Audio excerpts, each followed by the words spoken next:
to help me. Or stewards one to another. While David stands as an example of the character God looks for in those to whom he grants his authority, he also stands as an example of what happens when leaders forget that their authority serves to or exists to serve and care for people. David's infamous sin with Bathsheba demonstrates what happens when the legitimate authority of God, granted by God, is usurped and used in an illegitimate manner. David used his power as king to get what he wanted. Arranged it, got it, tried to cover it up.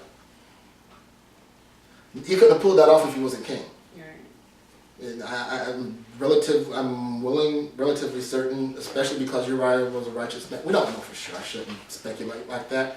But it's a lot easier to get a woman to leave her husband or to mess with you when you king than it is if you're just a shepherd. Right. So David he uses his authority as a king, then uses his authority as a king to try to cover it up. So we have legitimate authority given by God to serve the people, now used to service himself. A marriage was destroyed, an innocent man was murdered, an innocent child died, and a kingdom was thrown into chaos as a result of illegitimate use of legitimate authority. It stands as an example. We're talking about spiritual abuse. We're setting up a construct contrasting legitimate authority versus usurped authority. And within that construct, instead of serving the people, taking care of his people, he tried to take care of himself, and it was disastrous. There are a lot of people paid a huge price because of it, and there was a lot of fallout damage because of that. The second one, to propagate that which God initiates.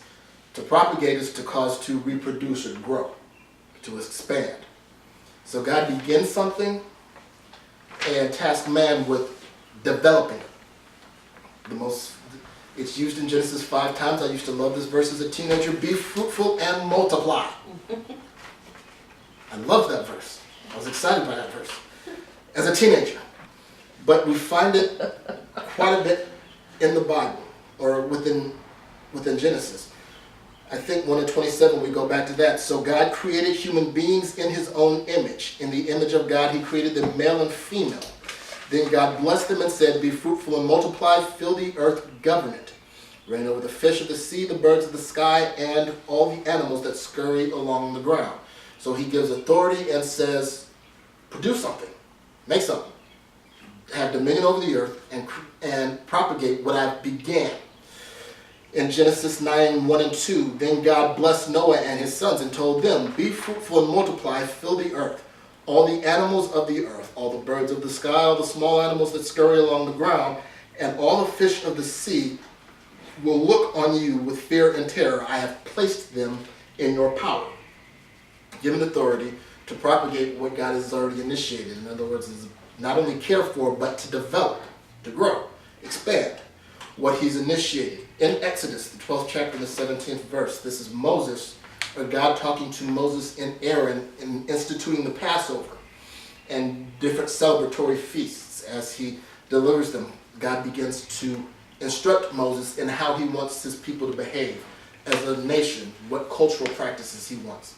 And he says, celebrate this festival of unleavened bread, which is the Passover, for it will remind you that I brought your forces out of the land of Egypt on this very day. This festival will be a permanent law for you. Celebrate this day from generation to generation, authorizing Moses to implement what he's commanded. And then in the New Testament, John 15:8, when you produce much fruit, then are you my disciples. This brings great glory to my Father. Paraphrased, by this, or in the King James Version, by this is my Father glorified, that ye bear much fruit. So we're talking about being productive with what God has already established or initiated. Genesis 1:27-9-2 further elucidates the nature and function of the reign of man. God institutes marriage and instructs Adam and Eve to be fruitful and to reproduce. Everything God creates or initiates, he gives the authority to reproduce or to propagate or develop.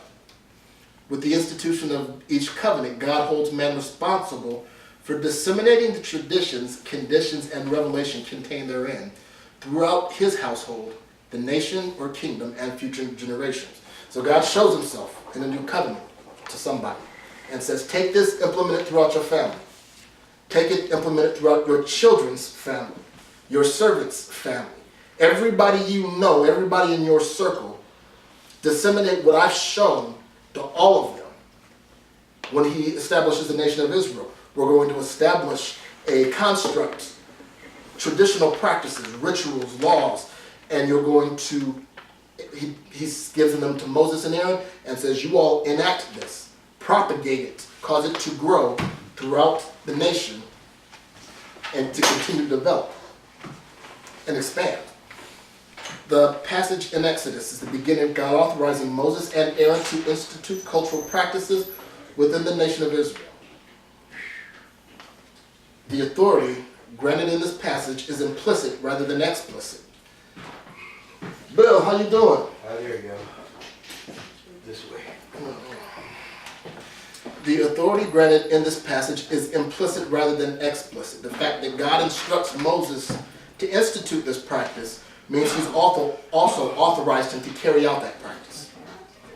When he instructed Moses to command Pharaoh, when he says, go tell Pharaoh, let my people go, that means he's given him authority to speak on his behalf. So we're talking about legitimate authority.